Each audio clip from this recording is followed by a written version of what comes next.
Moment of the sexual experience will ask the young lady, who's your daddy? This should be remixed. If Officer Akimov is watching, this could be the next remix masterpiece, because just wait till you see what happens here. Oh, Officer Akimov is here.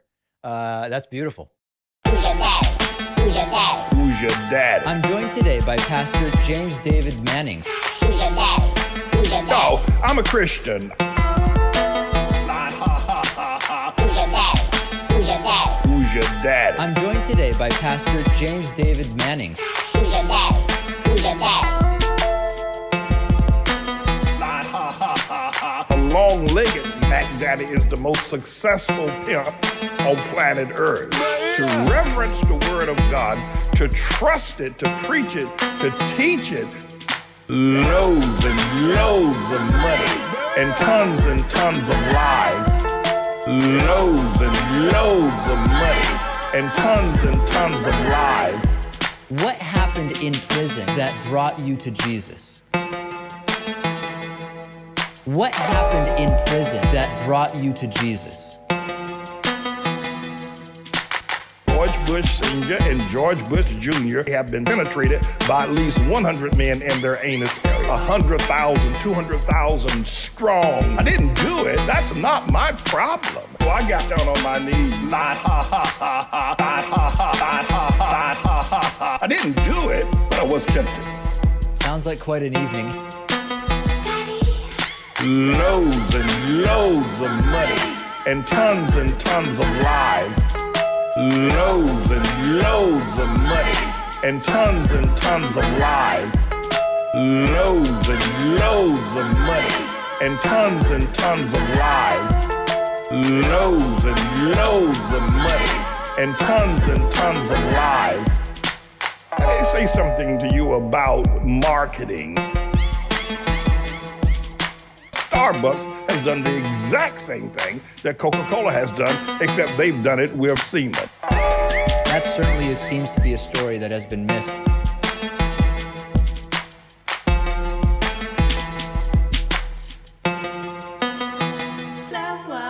Gays tend to love each other's semen. How do you know that it flavors the coffee? Gays tend to love each other's semen. Gays tend to love each other's semen. How do you know that it flavors the coffee? Gays tend to love each other's semen. Loads and loads of money and tons of lives. Loads and loads of money and tons of lives. Loads and loads of money and tons of lives. Loads and loads of money and tons of lives.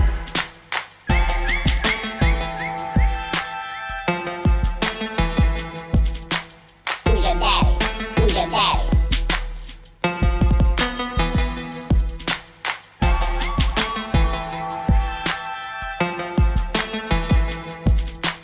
Who's your daddy? Who's your daddy? Who's your daddy? Wow, what an introduction. Couldn't possibly start any more strongly today. What a crazy day. My plan was to stream the White House press briefing with Jen Psaki, the White House press secretary. That's coming up at the bottom of the hour or in the next 5 hours. Sometimes they're as much as 5 hours late. It's actually crazy. And there have been increasingly tense exchanges between Jen Psaki and reporters like Emerald Robinson from Newsmax, and presumably there will be questions as a result of yesterday's Joe Biden town hall, which I was live for, et cetera, et cetera. That was the original plan. Then Alec Baldwin accidentally shot someone to death. It's one of the most insane stories, and we've got a bunch of different articles with a prop gun, and we'll talk about what is it even, I tweeted about this, what does it mean that it's a prop gun? And there are different news elements we're going to look at, an updated report from the Associated Press. It's just a crazy story. In addition to that, we now have been told that, yes, the remains of Brian Laundrie have also been found. And so now if he killed Gabby Petito, then did he then take his own life, or were the circumstances of his death different? And that's another story that now is going on, and a number of different reports about that. We're also following live coverage of the Alec Baldwin situation. Let's just listen to a few minutes of what's going on NBC News here. We're going to get to super chats. We have voicemails, a lot happening. Says they support them, and at this time they don't know if charges will be filed, but they will look into the facts and evidence as the case progresses with great discretion. So very little details being shared for now as we wait for authorities to continue with this investigation. All right, Guad Venegas for us there. Guad, thank you. Let's go ahead and bring in NBC News legal analyst Danny Savalos. You know, Danny, you have had experiences in cases like this. I mean, this is a movie set. There are rules for how you use firearms. What have you seen in your experience that tells you about who might actually be facing liability here? Right. Safety is supposed to be one of the most important missions on a film set. Typically, you have a first assistant director who holds a safety meeting. And if you have firearms, there's someone called an armorer or a master of weapons who not only checks all the weapons, but shows the actors how to use them. Wow. And then, of course, if it's a stunts, you have a stunt coordinator who should also be checking the firearms and really any stunts that are supposed to be going on. I mean, arguably, the actor has the least responsibility. The actor's there to act, and the actor trusts that the people in the crew will hand him something that is safe to use. Yeah. It's interesting that you say the actor should actually, you know, in an ideal world, be the one with the least responsibility because he's being handed things that have been deemed safe. So what about Alec Baldwin? I mean, what could potentially be next for him? From his tweet, he's cooperating with law enforcement, but some initial reports have him saying, you know, I've never been given a hot gun meaning a loaded gun. And there's a fundamental rule on sets that you should never, ever, ever have live rounds. Yeah, it's so as you can tell, there's so many obvious questions here that we just don't have answers to. So let's go through the reports sort of in order. So, IATSC says Alec Baldwin Rust prop gun had live round. Cops say that hasn't yet been determined. Law enforcement don't know right now if the prop gun that Alec Baldwin fatally fired on a New Mexico film set contained a live single round, despite claims from an LA IATSE local. We haven't even begun the forensics on that issue. That hasn't been determined by us as of yet. We expect to have more information next week. The story is cinematographer Helena Hutchins was killed by the weapon Rust star producer Baldwin discharged on Thursday on location. Director Joel Souza was injured too and taken to a local hospital. He has since been released. Baldwin was questioned by police and released. No arrests or charges have been filed, the sheriff's department said. Late last night, as details were emerging, IATSE Local 44 sent out an email to members alleging there were more than blanks in the prop gun. Dear members, as many of us have heard, there was an accidental weapons discharge on a production titled Rust being filmed in New Mexico. A live single round was accidentally fired on set by the principal actor, Alec Baldwin, hitting both the director of photography, Local 600 member Helena Hutchins, and director Joel Souza. Both were rushed to the hospital. We lost Sister Hutchins, who passed from the wound. Local 44 has confirmed that the prop, set decoration, special effects, and construction departments were staffed by New Mexico crew members. There were no Local 44 members on the call sheet. Thoughts and prayers go out, etc. The union believes a live single round in the prop gun because of the amount of damage the blast caused to Hutchins and to Souza, who supposedly was standing behind the director of photography when the shot struck her. So then, sheriff's office, Alec Baldwin discharged a prop gun that killed a crew member. Now, if it's a prop gun with a live round and you shoot someone with the round, it's not really what is the prop? It's not really a prop gun anymore, right? And this is the confusion. And I got some informed tweets in response, which we'll look at in a moment. Actor Alec Baldwin discharged a prop firearm Thursday on a movie set south of Santa Fe, killing the director of photography for the film he was working on, wounding its director. Baldwin could be seen outside the sheriff's office headquarters, distraught and in tears while on the phone. No charges filed, according to a news release. Latest update from the Associated Press 36 minutes ago. Alec Baldwin fired a prop gun on set, killing cinematographer. Actor Alec Baldwin fired a prop gun on the set of a Western and killed the cinematographer. The director was wounded. Helena Hutchins, cinematographer, and director Joel Souza were shot. Spokesperson for Baldwin said there was an accident involving the misfire of a prop gun with blanks. So, again, was it you see the conflict. It was a prop gun with blanks that misfired, which what I'm told can happen is if you're really close to someone, you can do damage with the blank. The other is no, there was actually a live round, which means it's no longer really a prop gun. It was not clear if Baldwin was performing at the time of the shooting or how many rounds were fired, and little was known about the weapon. Friday, Baldwin tweeted expressing condolences, calling it an accident. There are no words to convey my shock and sadness regarding the tragic accident that took the life of Helena Hutchins, a wife, mother, and deeply admired colleague of ours. I'm fully cooperating with the police. My heart is broken for her husband, their son, and all who knew and loved. So this is a tragedy. Prop guns fire blanks, gunpowder charges that produce a flash and a bang, but not a hard projectile. When the trigger is pulled, the paper or plastic wadding is ejected from the barrel with enough force that it can be lethal at close range, as proved to be the case in the death of an actor in 1984.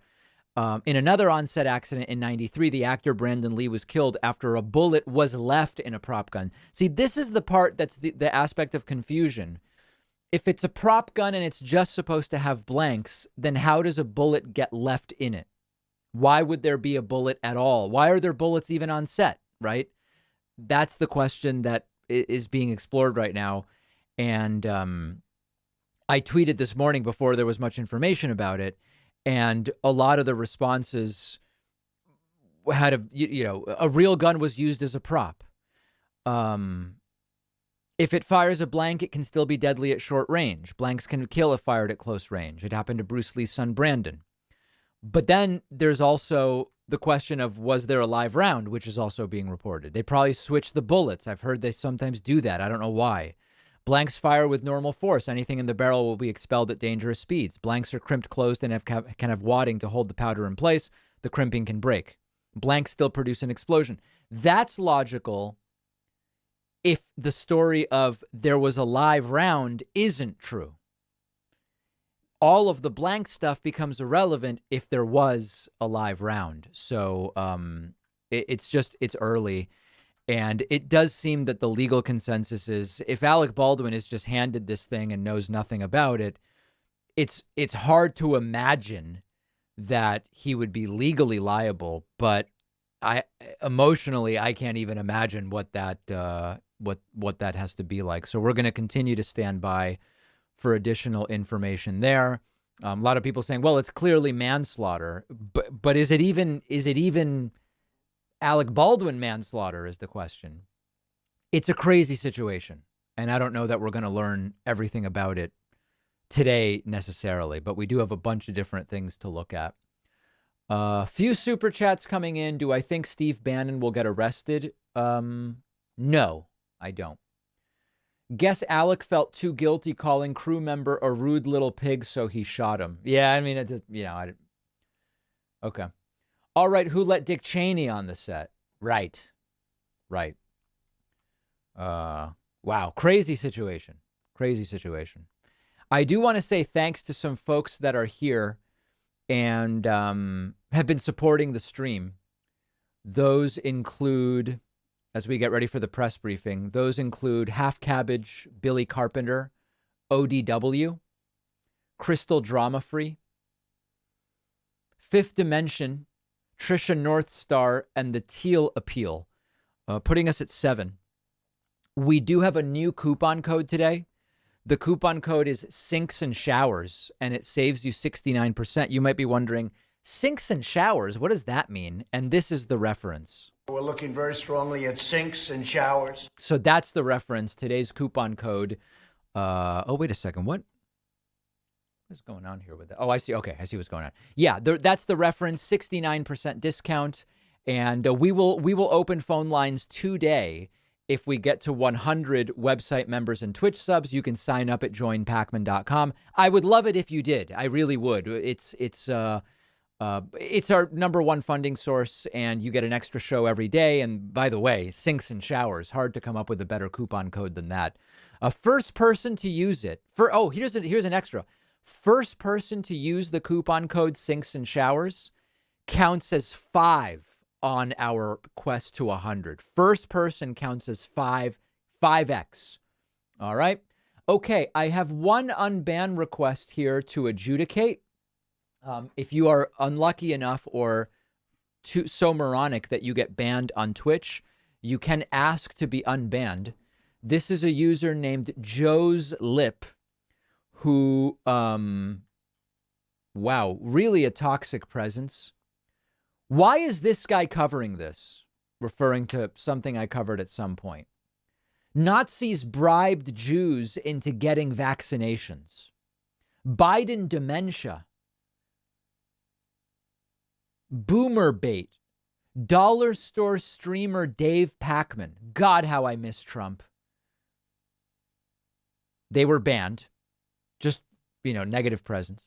Then their unban request is, sorry, I called you a dollar store streamer. I'll be silent from now on. Well, if you don't plan on chatting, even if unbanned, you don't need to be unbanned. That is a perma. Just not a presence we need here. Okay. So that's an easy one to adjudicate there. We'll close that out. Good.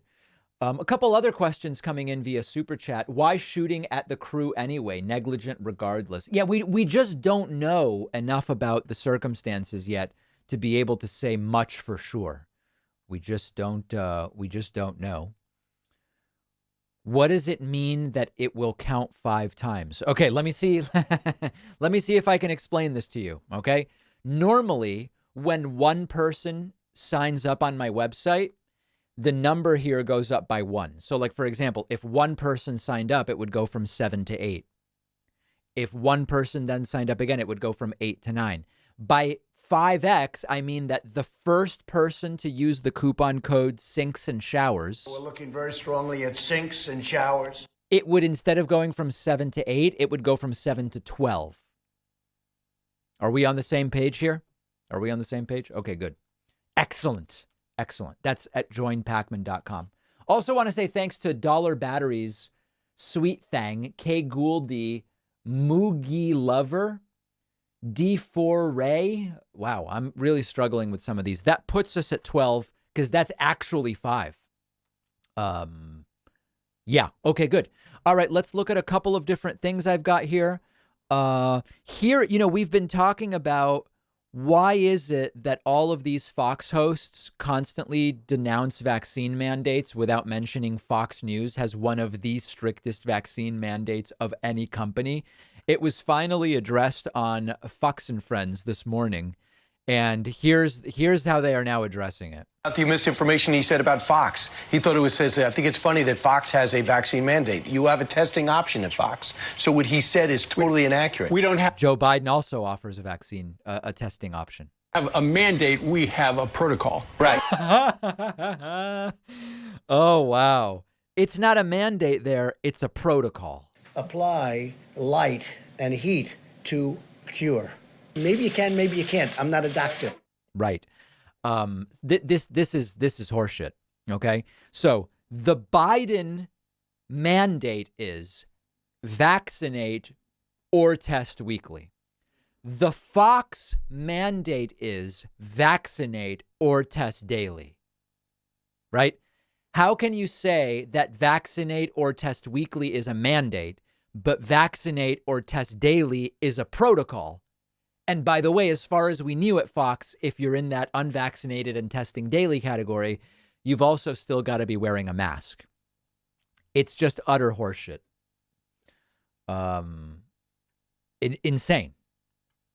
Insane. But I mean, listen, it seems like their audience is the one that would fall for something like that. Okay, I want to say thank you to Claudius Heine, who is the first person ever to sign up on my website with the coupon code Sinks and Showers. And that counts 5x, already putting us at 17.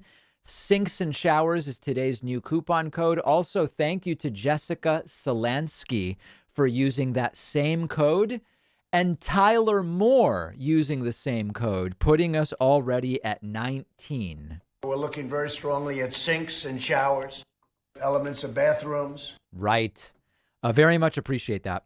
And the code is, I actually am shocked at how well the code is working.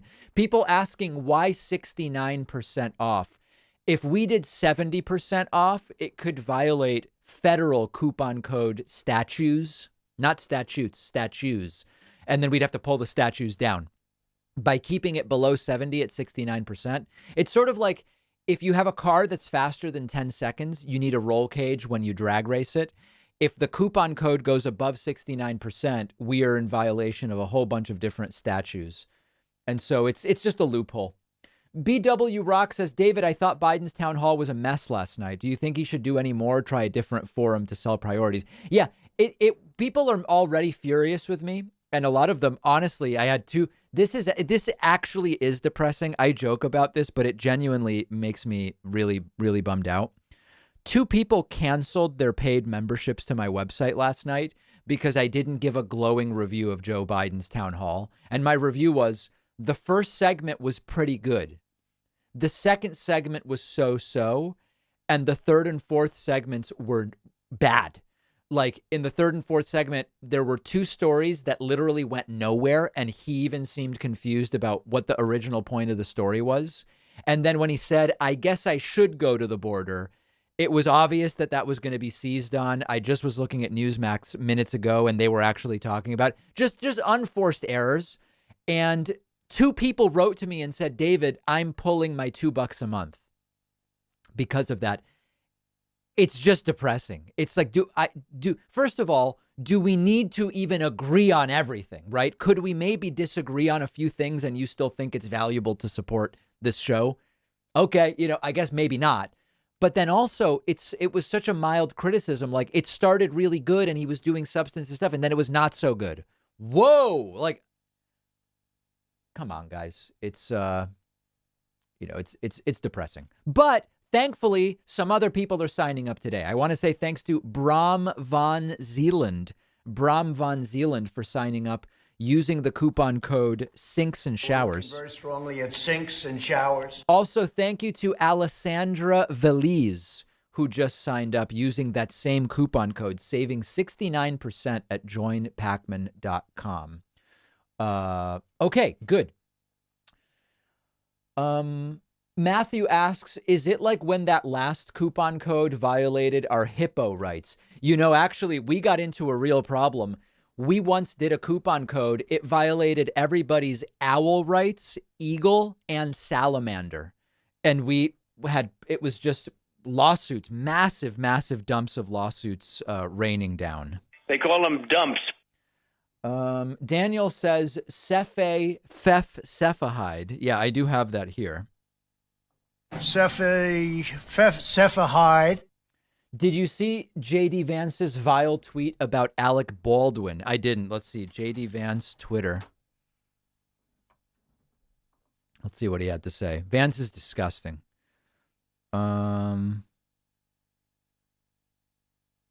Dear Jack, let Trump back on. We need Alec Baldwin tweets. Is that the tweet you're referring to?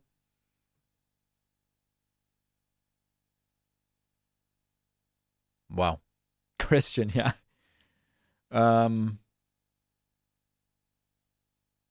It seems like that was the only one. Yeah, it's like I enjoyed his book, Hillbilly Elegy. I really did. But then he's just so vile. So vile.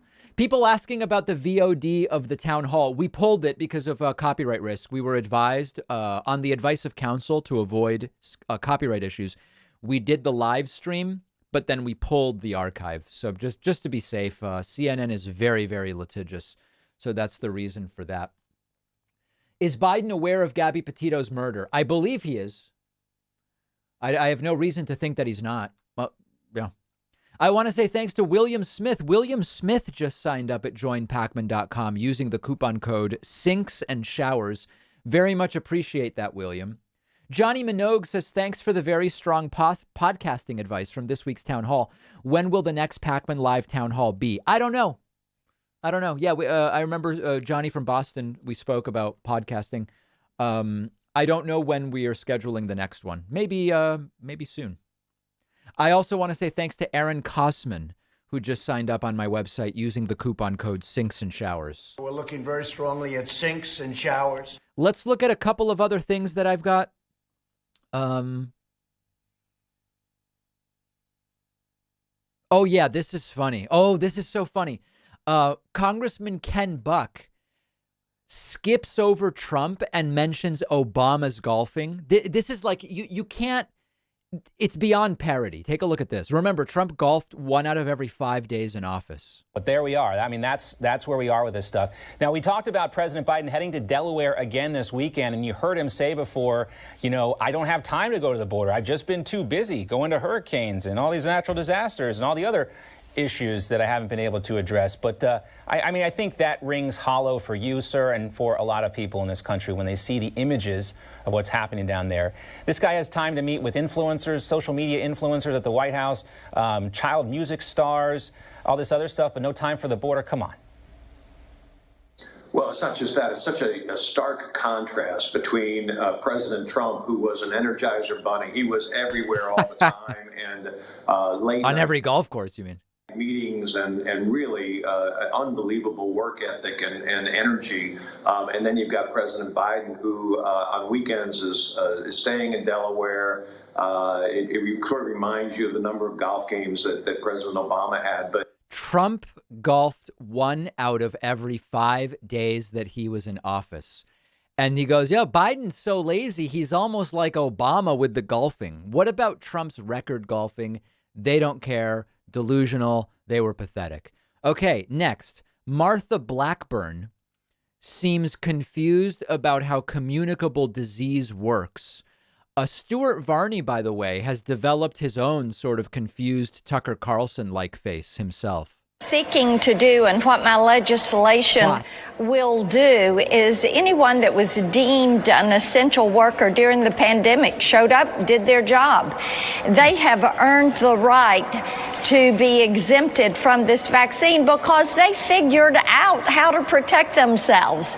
Actually, a lot of those people got sick. How stupid is that comment? Think about what she's saying. She's saying, listen, a lot of these essential workers, and by that she's talking about people at retail, restaurants, etc. These essential workers worked through the pandemic before we even had a vaccine, so they should definitely be exempt from any vaccine requirements today. A ton of them got sick. I was speaking to a cashier at my local grocery store the other day, and she said, it wasn't being publicized, but people were getting sick people were getting COVID all the time when we were open before the vaccines were out. How is that even an explanation? It's a bizarre. She seems to just not understand how viruses work. Hold on. Is this starting? Oh, no, not yet. Let's turn the volume up so we don't miss it. Just so dumb. So dumb. Thanks to Zero Cool for supporting via Twitch Prime. Your new member number 24 today. Let's see what else we've got. I had a bunch of other things ready to go here. Oh, yeah. Why is this news right here? Ex-ESPNer Allison Williams. I walked away from largest contract of career over the vaccine mandate. You didn't like the requirements to have a certain job, so you turned it down. How's that news? Former ESPN reporter Allison Williams, who left the company after refusing to get vaccinated, said she walked away from the largest contract in my career. It was contingent on me getting an injection, which I was morally, ethically, and medically opposed to. So when it came down to it, I knew I couldn't get it. How is that news? It's not new. Sometimes people don't like the work schedule. Sometimes people don't like the fact that they need other vaccines to go to a job. But this is news now, apparently. Let's take a look at this. Did ESPN say anything to you about the fact that your doctor was backing you, about the fact that you do have natural immunity. No. No. And I ultimately requested a religious accommodation. And I think this is. Yeah. They didn't go for my medical excuse. So then I just said it's my religion. And they still said no.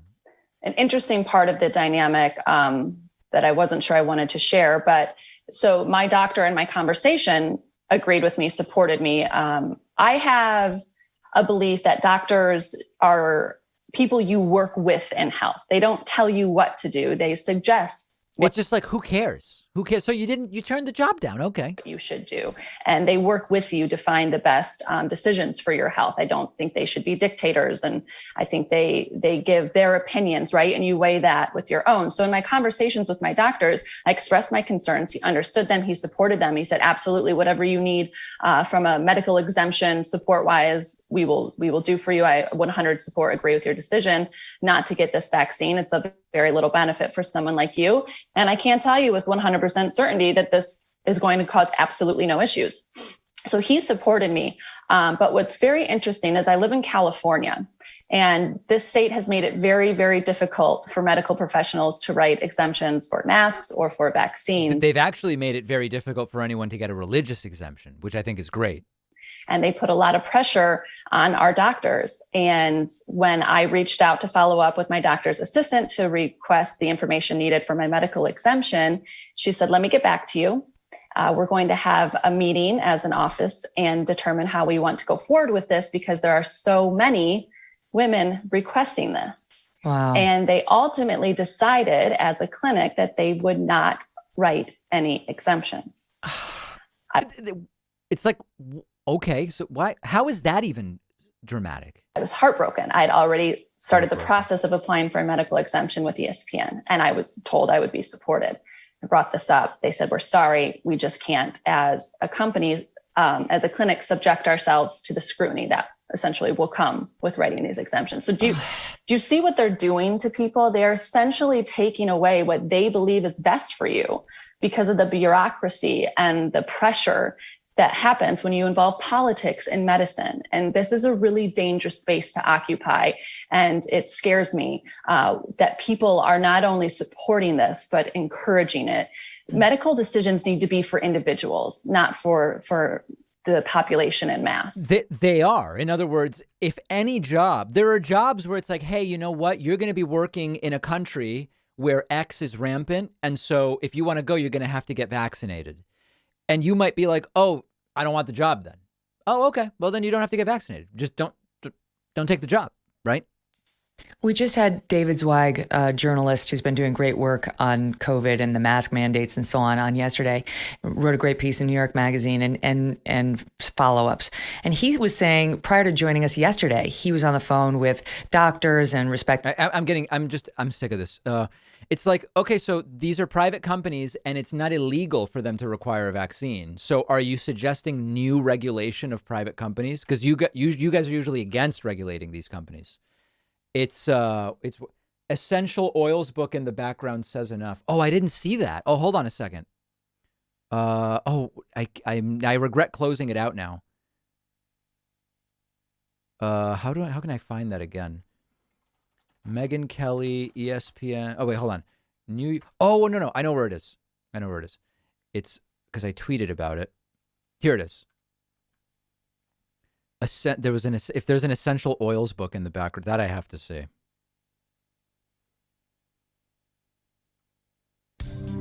Let's see. Where was it? Oh, my God. Yeah, there is. Look at this right there. Essential Oils. Yeah. Okay. So listen, she doesn't want the vaccine, but she's got an Essential Oils book. Yeah, we could have skipped. Thank you. We could have skipped the entire segment and I could have been like, here's someone who's making a big deal out of quitting over the vaccine, who has a book about essential oils. And then that we would have just been able to skip over all of it. I apologize for wasting everybody's time. Okay. Good. That's good. So we're standing by here for Jen Psaki. We are also monitoring, oh, by the way, did you guys see this? And calling out to the, quote, water goddess. Because obviously this is ridiculous. we think of Native people as existing in these primitive past tense stereotypes.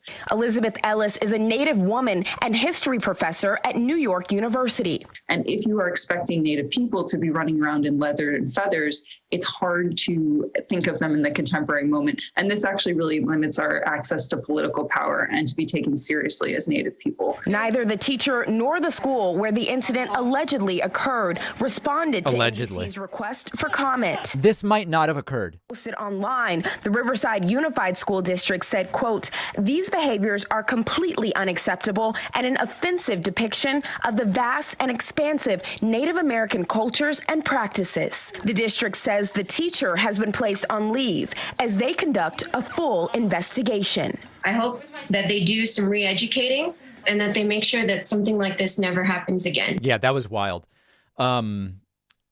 Yeah. So we're monitoring the Alec Baldwin situation, and then we're also standing by for Jen Psaki. We're keeping an eye on what's being reported on Newsmax. Apparently, you can get fruit and vegetable capsules there. Balance of Nature. Let's just see what that is. Balanceofnature.com. What's up with that? You need more fruits and vegetables. Balance of Nature can help. Okay. How it's made. See how we pack 10 servings of fruits and veggies into 6 capsules. That seems not possible. Recipe to break up the blah. Health coaching. Fruit, veggies. Let's take a look at what this is. 100% all natural whole food supplement. Okay, all natural, not a regulated term. No GMO. Meaningless. No gluten. Well, they're fruits and vegetables. Sugars, artificial sweeteners, synthetics. Okay, fruits. A blend of 16 fruits. Take 3 capsules daily. So it's basically a month's supply. It tastes great because it's 100% produce. Some people chew the fruits as a treat. You can also swallow them with water. Our fruit blend, swallow them with water. Very, very large brain, big water, ocean Exactly. water. Yeah. Ingredients: aloe vera, apple, banana, blueberry, cherry, cranberry, grape, grapefruit, lemon, mango. It's weird. Like, what is it? It's 10 calories, but it has 10 fruits in it. That doesn't really make sense. The Maintain blend. Repair blend. It's funny. It's actually hard to figure out what this is. Take 3 capsules. You can open them and sprinkle them on a salad. What? What a bizarre product, quite frankly. Fiber and spice, whole health system. Let's see what this one has. A blend of 16 fruits. A blend of 15 vegetables. Fiber and spice.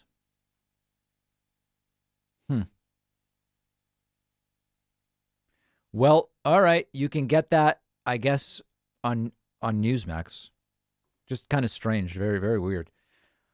Okay. Yeah.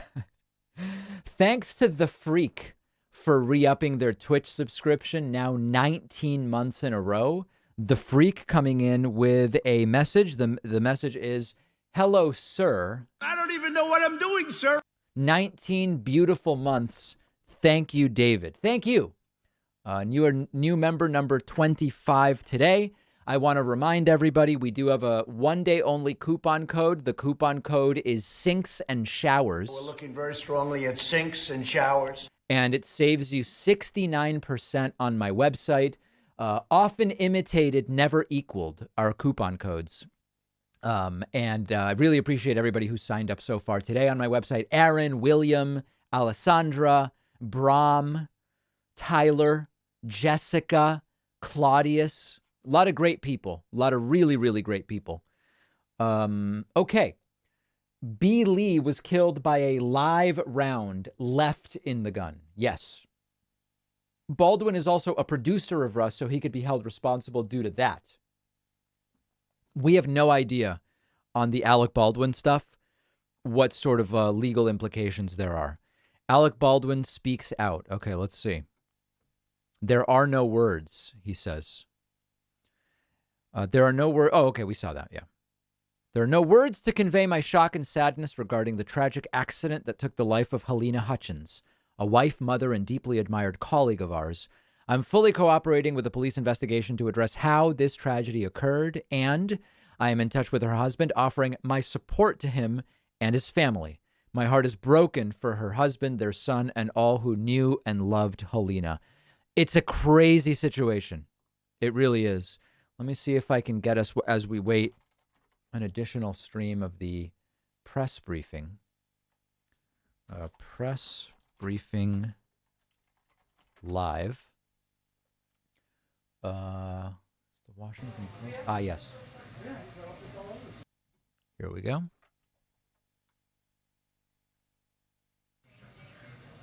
All right, good. So we can keep an eye on what's going on there as we stand by. David, add more music to your show. Yeah, I like, you just want to, like, music playing in the background? I'm not sure about that. I'm not sure if that's, I just don't know about that. Tristan says work with a doctor actually means make the doctor agree that her feelings are of equal and greater validity than medical fact. Yeah, that's what she wanted. David says, what's up with labeling Trump voters as Trumpists? They're not second-class citizens. Should elite pretentious liberals be known as pack maniacs? Stop belittling those who vote differently than you. No. It wouldn't make sense to call liberals pack maniacs because they didn't vote for me. If you vote for Trump, Trumpist is a plausible name.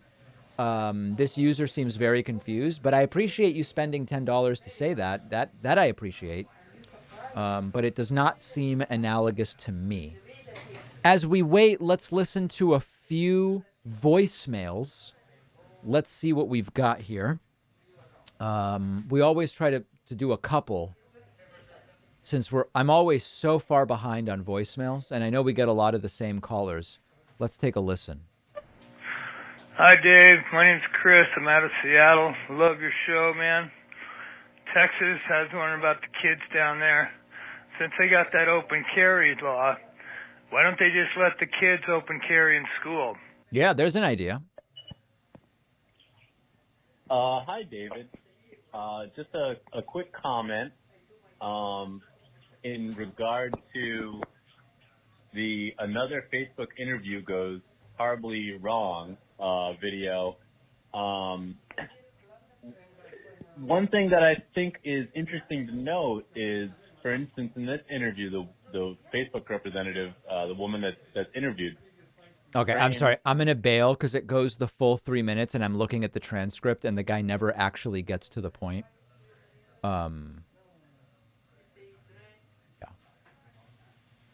Hey there, David. I just noticed by looking on my membership account that I'm approaching 1 year of membership soon. So I just wanted to say thank you so much for all that you and the staff are doing there at the show. Wow. It's been really fantastic to listen to. I've become a lot more politically aware than I ever have been before. Wow. So I just wanted to say thank you so much. And also, I wanted to personally present the bonus show an award of being my favorite bonus show of all time. So thank you so much. Wow, what a nice message. That's a beautiful message. Wholesome, with peace and love. Hi, David. I just wanted to let you know that I really enjoy your show. I just heard today that you were saying that most of your voicemails, or a lot of them, aren't nice, and so I wanted you to have another nice one. I look forward to your show every day, and sometimes it's the most entertaining part of my day. You make me laugh and think, and I just really appreciate your humor and your intelligence. Thank you. Wow, there can't possibly be 3 good ones in a row, right? Let's listen. Hey, David. My name is Steven. I'm from Kansas City, Missouri. I've been watching your YouTube channel for the last 4 years, and I'm a member. Wow.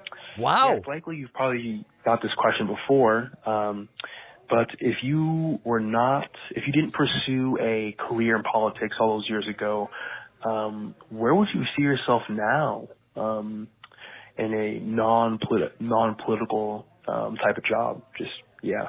Kind of curious, so yeah. Probably in Thanks tech. Again for all you do. I would almost certainly be working in tech, I think.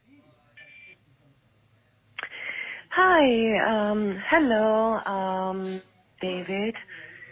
My name is Tiziana.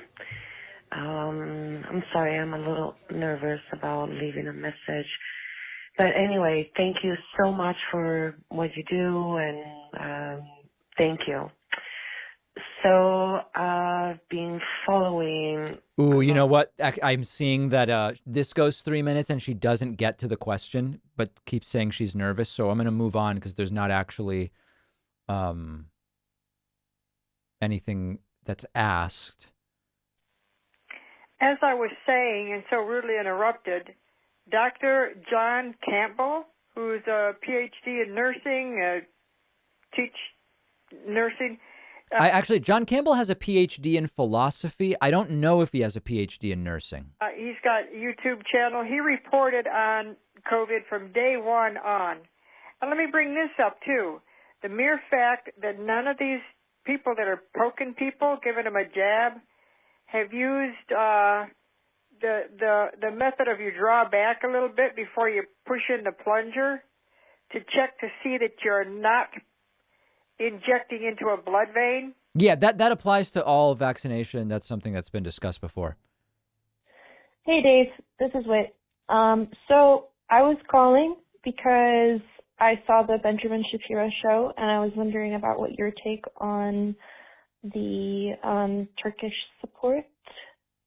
I don't know anything about that. I do want to say thank you to Lord LeBrand as well as Rind, both of whom just grabbed Twitch Prime subscriptions, numbers 26 and 27. Very much appreciate that today. Also, an extra special thank you. This is a really, really big deal. I want to say thank you to Luis Solis for signing up on my website using the coupon code Sinks and Showers. We're looking very strongly at sinks and showers. That's today's coupon code. I would love it if you used it. It's a today only thing. Luis just did at joinpacman.com. Very much appreciate it. Few other super chats here. David Wackman sending another $5 says, in order to be a Pac-maniac, you need 3 graduate degrees and a 7-figure net worth. You people are not relatable to the average working class. Okay. Robert says Hollywood perpetuates gun culture as much as any Republican. To me, this is as much as any Republican. To me, this is like a shooting at the NRA, and this movie, Rust, glorified gun violence. Many Hollywood movies glorify gun violence, for sure. Brendan asked David, would you talk to Shoe on Head? It would generate good memes. Sure. Anytime. Joseph says, hey, David, I took a Balance of Nature gummy yesterday, went to the bathroom and had to flush almost 10, 15 times. God bless. And God bless the United States. People are flushing toilets 10 times, 15 times. Right. No, those are all really, really good points, actually. David, you're brilliant. I would like to see music integrated into your show. It is the antidote to our woes. Thank you for wonderful work. Love, Richard Joseph. All right, here's a song. And then they did dumps. They call them dumps, big, massive dumps in Michigan and Pennsylvania.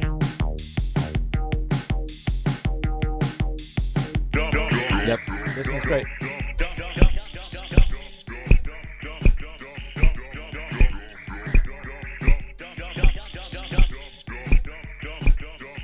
Great song. Okay. Anyway. And then they did dumps. They call them dumps, big, massive dumps in Michigan and Pennsylvania.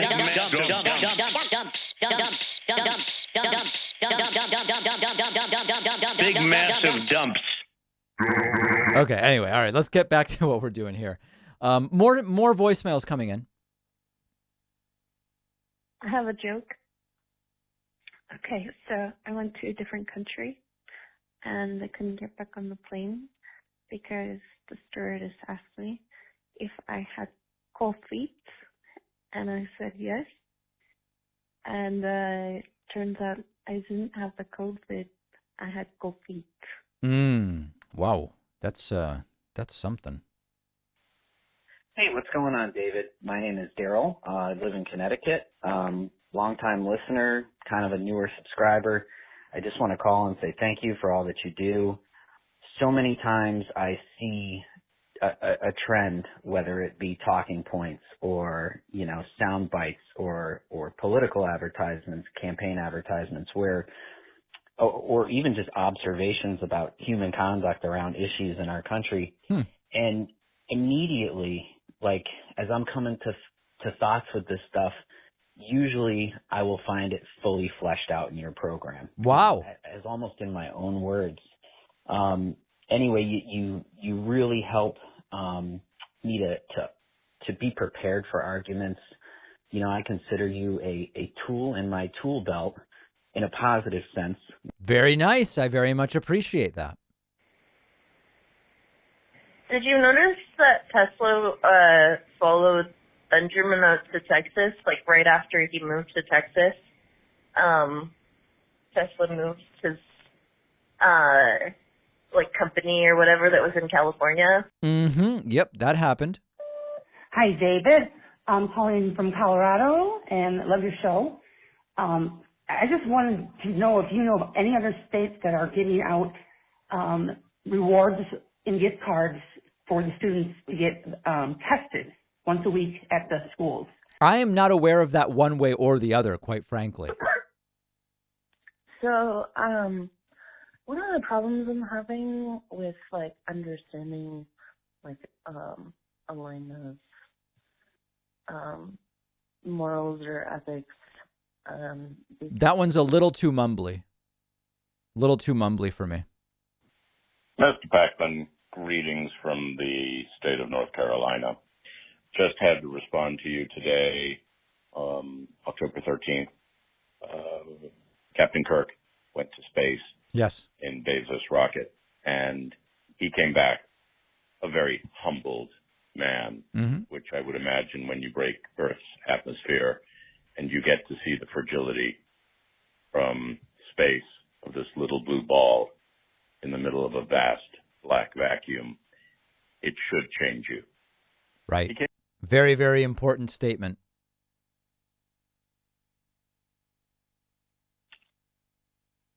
When I start getting across the message with evidence that these people, the doctors, and the fucking police force. All right, continuing on. Hello, David. This is Tom, and I've been watching you for quite a while. I myself, although I'm super interested in politics, I've never voted. But the reason I've never voted is I never felt like I was qualified to. And I just was always curious about your thoughts on that because, I'm someone who considers myself fairly politically neutral. Obviously, I listen to you. I listen to people like Ben Shapiro on the right. And obviously, I would consider you guys to have forgotten more about politics than I'll never know. But then if you actually speak to people in the general public, I would consider myself very educated politically compared to other people in the general public. And I'm just kind of curious. Yeah, this is the problem. Smarter, more educated, more informed people are generally more aware about the limits of their knowledge. That's actually a phenomenon. It's almost like a moral hazard sort of thing. So that's not a surprise to me. But this person sounds more than qualified to be voting. I want to say thanks to AJ4AU for signing up via Twitch Prime. Remember, if you have Amazon Prime and you're not subscribing to someone via Twitch Prime every month, you're leaving money in Jeff Bezos's pocket. So I'm not saying use the subscription on my Twitch channel. I'm just saying use the subscription every month, because otherwise you're just leaving your Bezos bucks in Jeff Bezos's pocket, which is crazy. Also, huge thank you to Kim Haley, who just signed up on my website, joinpacman.com. Damian Lacada, who just signed up on my website.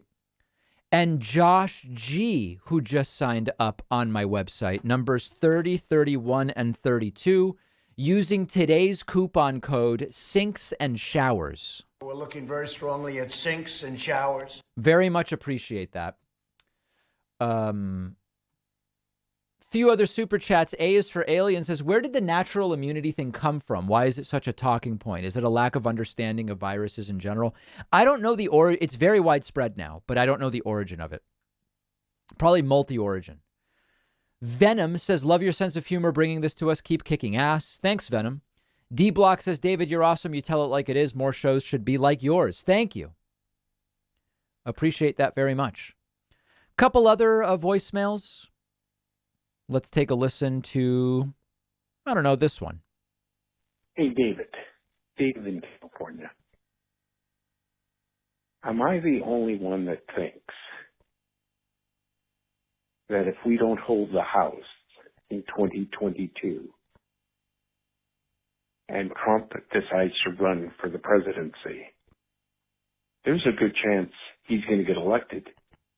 Yeah, yes, you're not the only one that thinks that. I've probably done 5 segments on that. How I saw lesbians act in society, like, I don't understand how they would ever get rights. All right, and we're gonna nope right out of that one.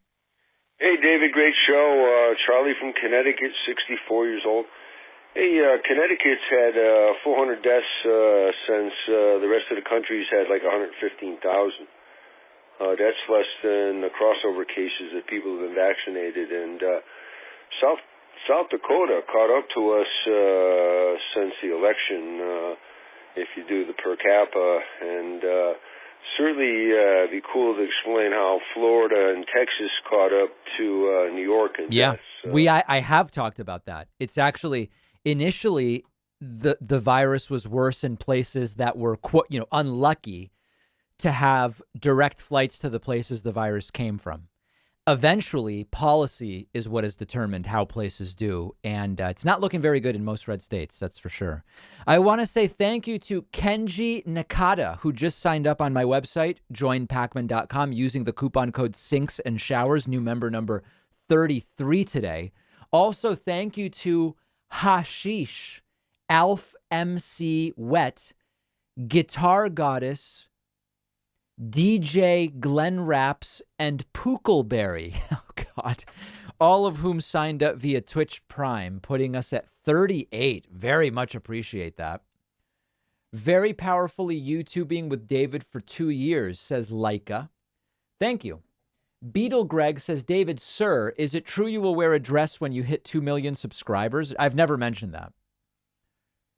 I'm not totally opposed to it, but there's a funny thing about this whole, like, I'll wear a dress if thing, because it's like, it could really be interpreted in 2 ways. It could be like, listen, I am just so indifferent to what people want to wear or, the sort of gender norms around clothing that, like, sure, I'll wear a dress. Who cares? Wow, what an enlightened progressive thing to do. The other side would be the fact that you think it would be notable to wear a dress shows actually how stuck up you are, or no, not stuck up. How sort of like stuck on it being. Why would it even be notable that you wear it? It's like, it's just so stupid because you could take either perspective on it. And quite frankly, I'm bored by both. So I feel like if science had more people on its side, that science would be better. Right. And I think that, like, a lot of people want to, like, deny science. Yep. Science needs more advocates. I agree with that. That's definite. Here's a full 3-minute voicemail from Rhode Island. That's always risky. Let's listen. Now, David, this is Dietrich from Rhode Island. Yeah. So when you listen to all these crazy people, what you're not understanding is that it's layers of reality, whether it's the physical, emotional, mental, right, and the etheric in between the buffer, that auric level, right? But what you're not understanding is when, like, these crazy people say people voted who are 600 years old, 800 years old, what they mean is this literal group, like Illuminati was a real group and told, oh, stop, and they did. Mm-hmm. Come on. I am not fully understanding that, but I do appreciate the call. So I actually stumbled upon some information about Moderna, and I said that people who are, like, making the most amount of a profit off. Boy. Mr. Pac-Man, or Pac-Man, is Trollman the anti-intellectual. Don't you find it curious that the vaccines that are being pushed are the ones that were manufactured by pharmaceutical companies that are actually making them for profit? Every vaccine that's approved in the U.S. is from a for-profit company. So no, when all of the ones that submitted for approval were from for-profit companies, it doesn't surprise me that the ones that are now being offered are from for-profit companies. Just, just curious. I get it. Okay. Okay, so what if I was to live my life by police rules? Right. Where That's a really good question. I want to say thank you to Britster12 and RM Page 56 for supporting the stream via Twitch Prime numbers 39 and 40. Also, big thank you to Daniel Walker. Daniel just signed up on my website, joinpacman.com, using the coupon code Sinks and Showers. We're looking very strongly at sinks and showers. Very much appreciate that. Do I think Steve Bannon is hoping to get arrested to excite the MAGA base? I wouldn't put it past Steve Bannon, to be totally honest. I would not put it past Steve Bannon. Dara Sum asks, where's the Biden stream from yesterday? We pulled the recording for copyright purposes. I mentioned it earlier. We pulled it for those reasons. Aless Velas has tweeted voicemailed crew breakdown for Baldwin issue.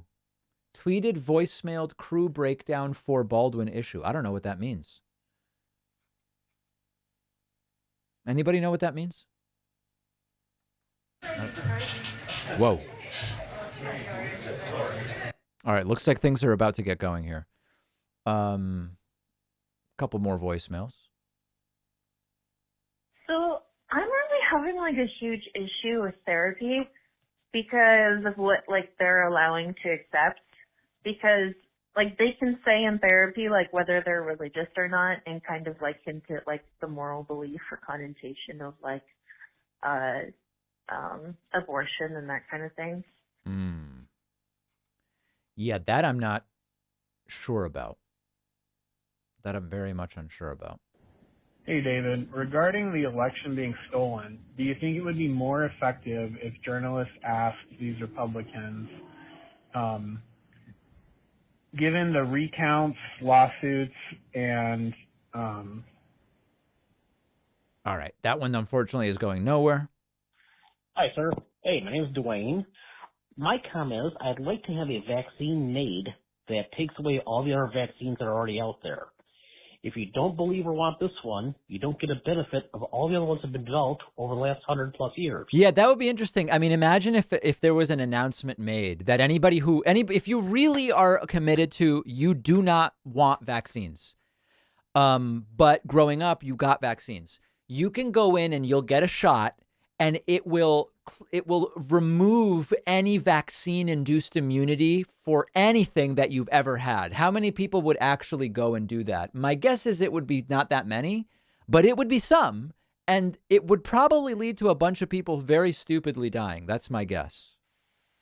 Hi, David. This is Ellen. You asked me to get in touch with you once when I brought up the fact that why don't we have, TV wards for people that don't want to get vaccinated and for people that could work there that don't want to get vaccinated. What are your thoughts on this? I don't know. A TV ward? What does that mean? A TV ward? I just don't know what that means. I apologize. I want to say thanks to Rumpus Parable and the Loser Trumpers for subscribing via Twitch Prime, putting us at 43. Very generously, Captain Dadbod has gifted 5 subscriptions via Twitch, putting us at 48. And then also dropping in is Maria Avila, who just signed up at joinpacman.com using the code Sinks and Showers, putting us at 49. Let me do what we did at the very start of this. The 50th member counts as 5 on my website. 50th member counts as 5. I'll keep an eye on it. Here's Jen Psaki. Okay. Just an overview of the week ahead for all of you. Throughout the week, the president will continue to meet and call members of Congress about his transformative Build Back Better agenda and bipartisan infrastructure deal. On Monday, he will travel to New Jersey, where he will visit a school and one of the busiest railroad bridges in the country to continue rallying support for both his bipartisan infrastructure deal and Build Back Better agenda. Back in Washington, President Biden will meet with His All Holiness Ecumenical Patriarch Bartholomew and welcome the official delegation of the Orthodox Christian Church of the United States. I was about to lose my Greek American card there for a second, but I think I sailed through. On Tuesday, the president will campaign with former Governor Terry McAuliffe in Arlington, Virginia. We're going to be covering. Thursday, the president and first lady will travel to Rome, Italy.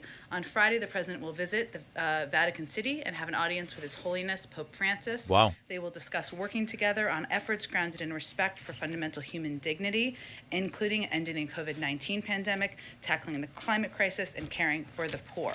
On Saturday and Sunday, the president will participate in the G20 Leaders Summit.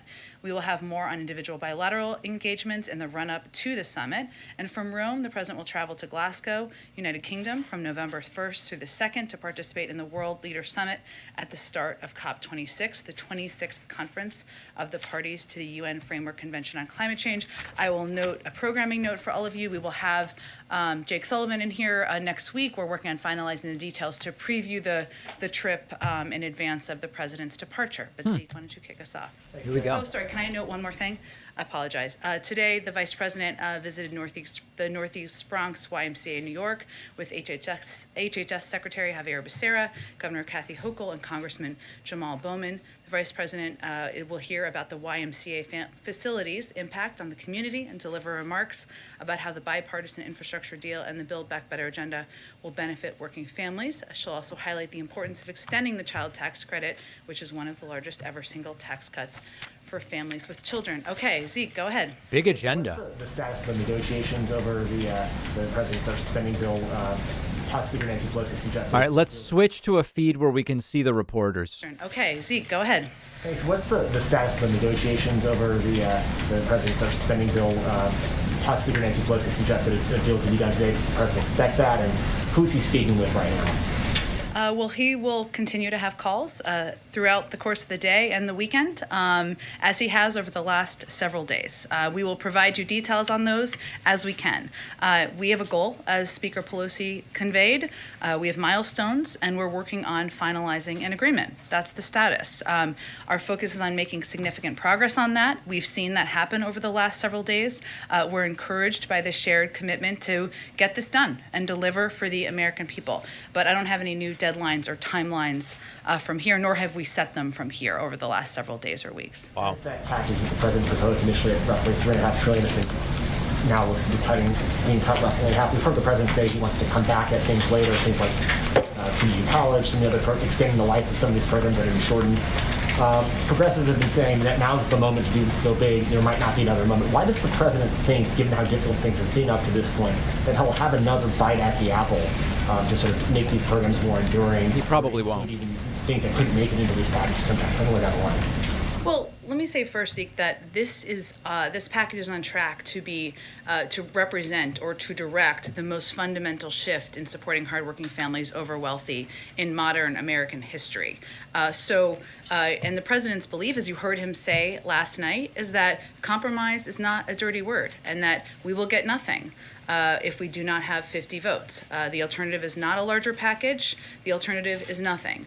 So his objective is to continue to press forward, to bring the parties together to get a historic package done. And I will note that there's a lot of history for this, and he talked about this a little bit last night, but there's history in putting in place a framework that puts in place positive fundamental change. Look at Social Security. Look at the Affordable Care Act. These are all historic programs that have then been built on domestically. And whatever the top line number is, which we're still obviously working through and negotiating, this is on track to change millions of middle class families who have been falling behind. Let me give you just a couple of examples. And he talked about this last night, but where the package stands as of now. The largest investment in childcare and early education, childhood education in history, with the first national universal preschool program ever in history.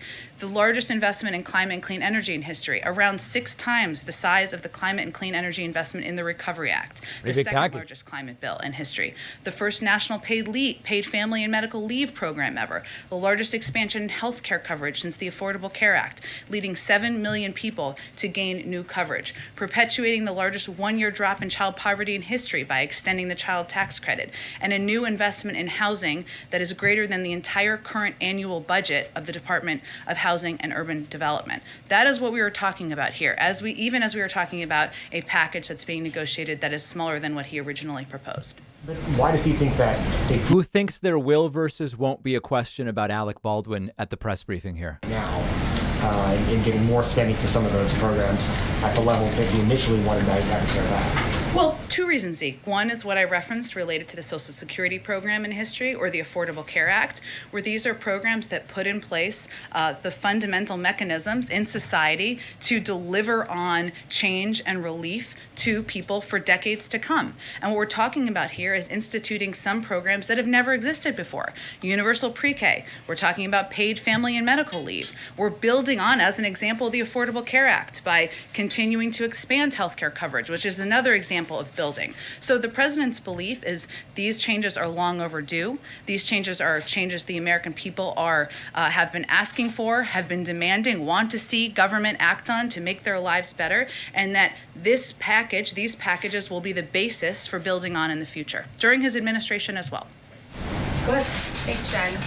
The president was pretty clear last night that Senator Sinema does not support raising taxes on big corporations or the corporate tax hike. The White House says that you guys are looking for other ways to pay for this package. What exactly are those proposals? And can this package be paid for without a corporate tax increase? Yes, absolutely, but there are different corporate tax increases in here, so let me go through what a couple of the tax pieces are that are under consideration. I would note that as it relates to the president's comments last night, he was answering a question. These town halls are conversations. That's what's so endearing and engaging about them, but he was referring to the challenge of having the votes to move forward on raising the corporate rate, not the ability to raise revenue through a range of other tax fairness proposals. So let me give you a sense of a couple of those.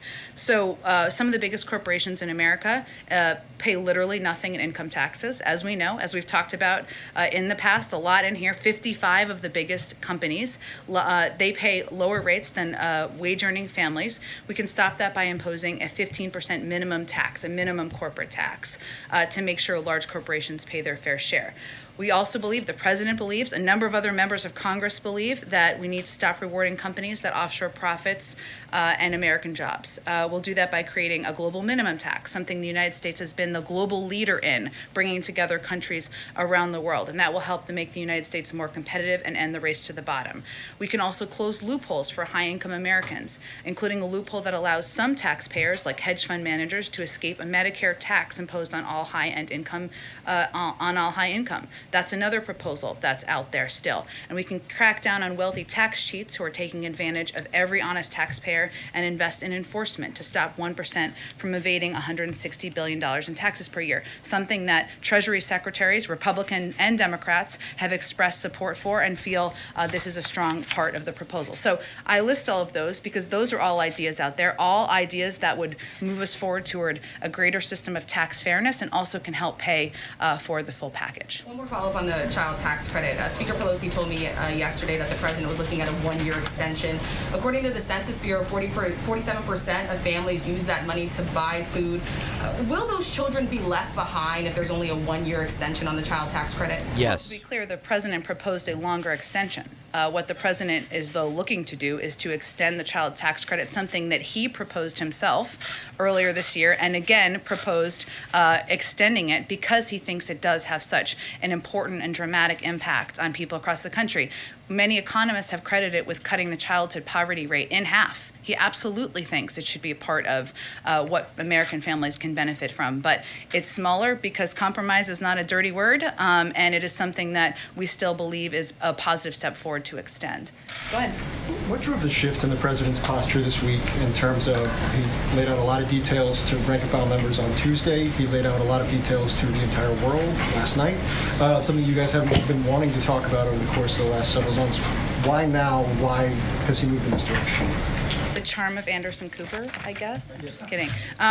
Look, I think, Phil, that we are at this point in the conversation and in the debate where we are getting into the nitty-gritty details, and the president is deeply engaged in those discussions. I think what you saw last night, what the American people saw last night, is that the president has rolled up his sleeves and he is deep in the details of spreadsheets and numbers and what the potential impact can be to help the American people. And he was candid, and he was candid about where the negotiations stood, and also wanted the American people to understand, as I just outlined earlier, that progress here is a historic package that will put in place systems and programs that have never existed in our society before. So I think what you're seeing is that we're getting closer. We're into the nitty-gritty details. There is agreement about some fundamental investments in our society, and he loves having conversations with the American people about what he's fighting for.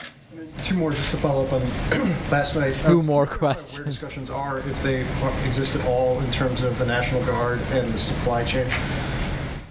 Oh, can I clarify where things stand? My understanding is it had been talked about, but it wasn't something you guys were moving toward. The president seemed to say differently last night. Sure. Well, any president has the ability to use the National Guard from the federal level.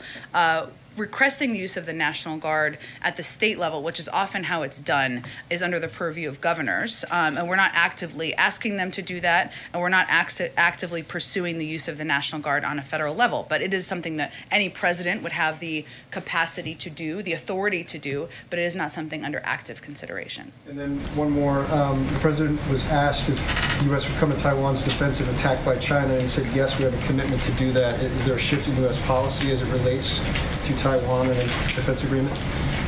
Well, there has been no shift. The president was not announcing any change in our policy, nor has he made a decision to change our policy. There is no change in our policy. Our defense relationship with Taiwan is guided by the Taiwan Relations Act. Some of the principles of the Taiwan Relations Act that the United States will continue to abide by, of course, is assisting Taiwan in maintaining a sufficient self-defense. By the way, everybody furious with me in chat about "and historic." This is an ongoing joke, and apparently both are appropriate depending on how it's pronounced. It's just a grammatical curiosity. Everybody relax. Note that Secretary Austin also spoke to this Don't cancel earlier me. today, and he said, as the Secretary of Defense, of course, nobody wants to see cross-strait issues come to blows. Certainly not President Biden, and there's no reason that it should. And that is certainly emblematic of our approach as well. Go ahead, Jeff. Just piggybacking on that question about Taiwan, the U.S. policy is one of strategic ambiguity on this.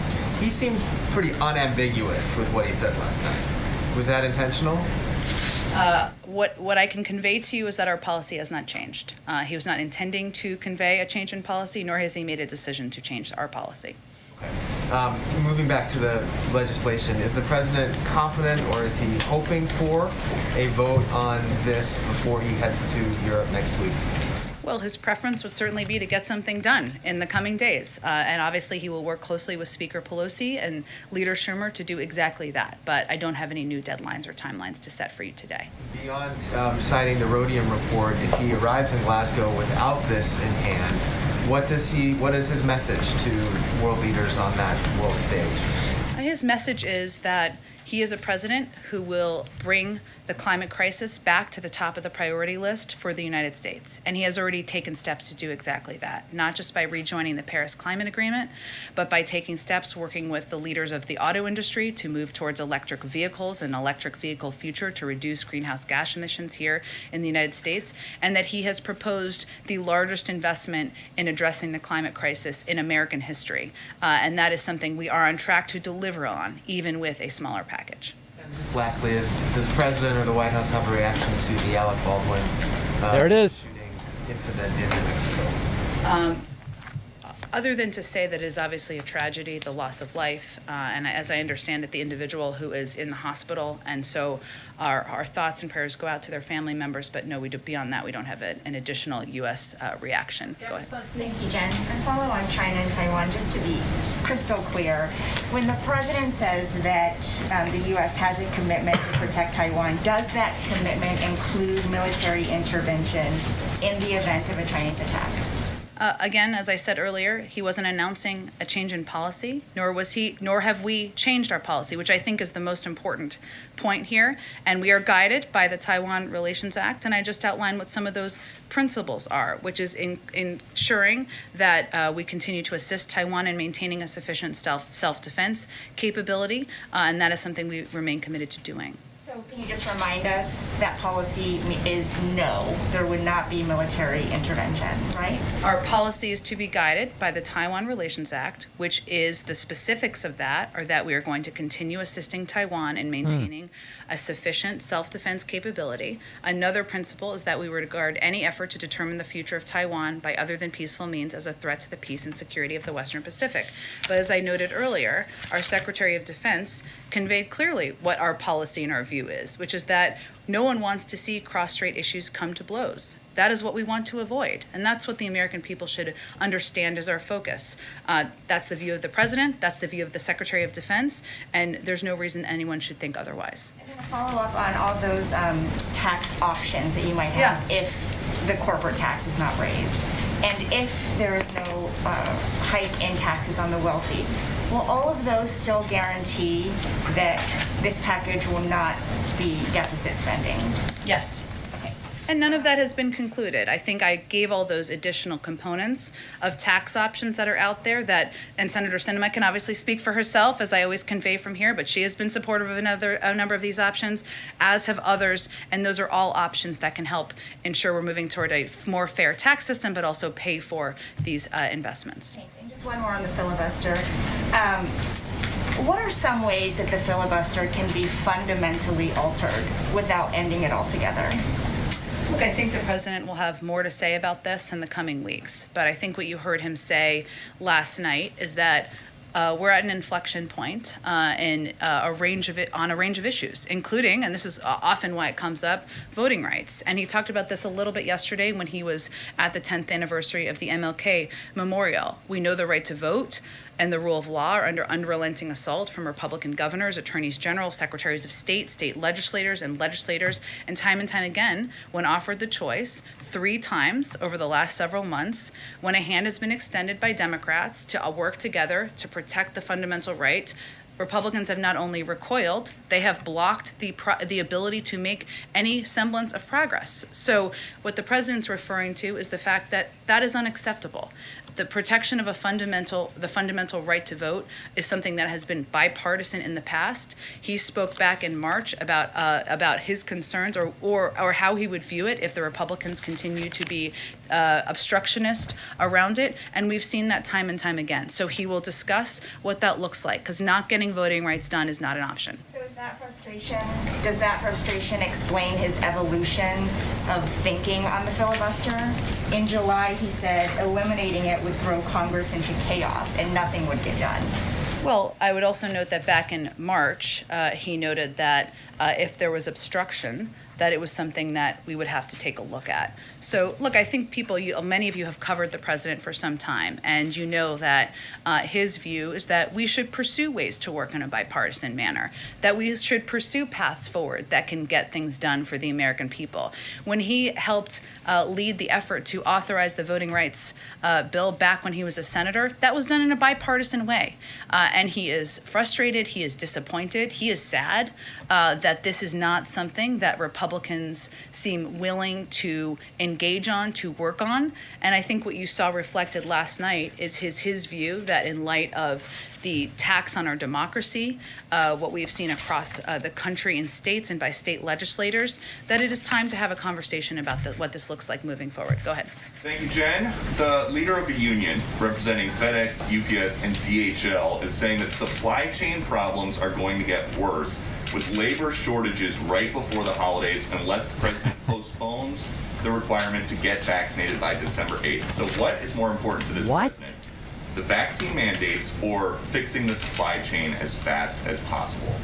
Well, first I would say that that is not actually what we've seen at companies that have implemented these vaccine requirements that are not even part of federal law yet. Let me just finish. I'm going to let you talk. Don't worry about it. Very rude to interrupt her constantly. American and Southwest CEOs have made clear their workers will not be there won't be a labor shortage. We've seen United Airlines implement this, and as we've also said, as we work to implement these federal employee requirements, the first step is not firings. It's actually education and counseling. So we don't actually anticipate these disruptions. What we've seen for companies who have implemented these requirements is an increase from 20 to 90%. Last thing, and then I'll let you ask your follow-up, is that the other piece of this is that COVID is an enormous labor disruptor, not only because it's the number one cause of death in some industries and some professions, including police forces across the country, but because people are out sick, people are worried about coming to work. This is one of the reasons that a lot of these companies have implemented these requirements. Just so that I understand the position then, this union leader says that the looming December 8th mandate for having fully vaccinated workforces who is this guy? A significant supply chain problem. You say no, it does not. That's one guy's opinion. What I would point to, Peter, is the evidence we've seen from companies, large companies, private sector companies that have implemented these requirements across the board. Okay, following up on something else the president said last night. Why did President Biden say he has been to the border? Well, Peter, as you may have seen, there's been reporting that he did drive through the border when he was on the campaign trail in 2008, and he is certainly familiar with the fact, and it stuck with him, with the fact that in El Paso, the border goes right through the center of town. But what the most important thing everyone should know and understand is that the president has worked on these issues. It's now a referendum on whether he really got close enough to the border for it to count. Our immigration system, including the border. That includes when he was vice president, and he went to Mexico and Central America 10 times to address border issues and talk about what we can do to reduce the number of migrants who are coming to the border. He worked in a bipartisan manner with senators like Ted Kennedy, Harry Reid, John McCain, and others to push for comprehensive Fine, but did he make xenophobic comments while he was at the border, Jen? Border to know what a mess was left by the last administration. That's his view. Does that count as a visit? He said, I've been there before. You're saying he drove by for a few minutes. Does that count? What is the root cause? Where are people coming from who are coming to the border, Peter? The president said that I'm asking you a question because I think people should understand the context. No, you're where do answering people the question where do with the people question. I'm asking you if that Okay, I'll answer it for you. People come from Central America and Mexico to go to the border. The president has been to those countries 10 times to talk about border issues.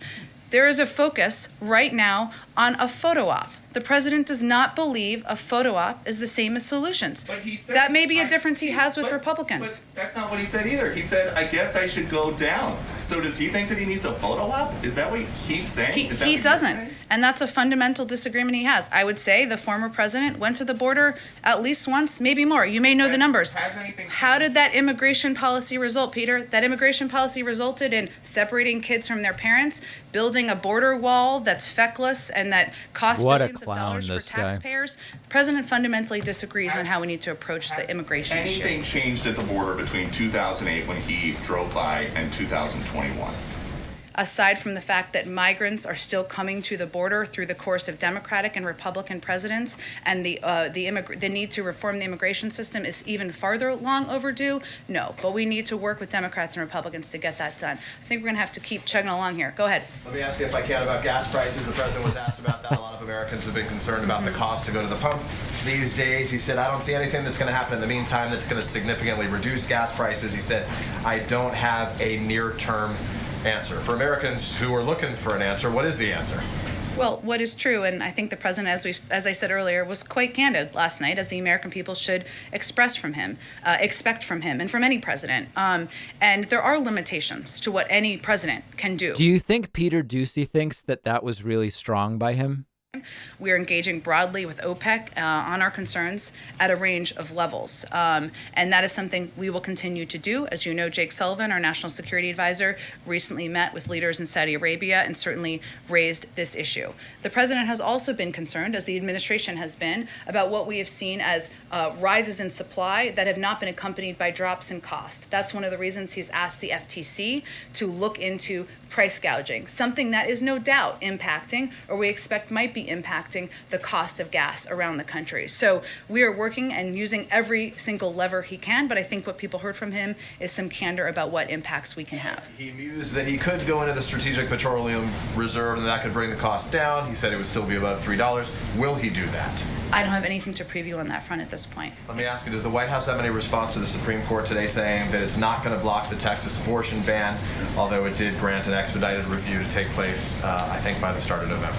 Well, I would naturally defer any particular questions about the Supreme Court decision in litigation to the Department of Justice. But what I can reiterate is that the president has been clear in his position that SB 8 is blatantly unconstitutional, not only violates the right to safe and legal abortion established under Roe v. Wade, but it creates a scheme to allow private citizens to interfere with that right and to evade judicial review. That is why he's directed a whole of government response to it and why he will continue to stand side by side with women across the country to protect their rights. But in terms of any litigation steps, I'd point you to the Department of Justice. The contingencies if the Supreme Court is to uphold that present ban, what contingencies, what process takes place behind closed doors here at the White House to help look out for the women in that state? Again, as you know, the Gender Policy Council and leaders there are leading the effort to work and see what levers in government we can use to continue to protect women's fundamental rights. We will see if there's an update on that to provide to all of you. Go ahead, Serena. Afghanistan, Thank you. I'll come to you next. Thank you. The attack on a military outpost in southern Syria this week did not result in any American casualties, but the U.S. military considers it to be a serious but failed attempt to take American lives.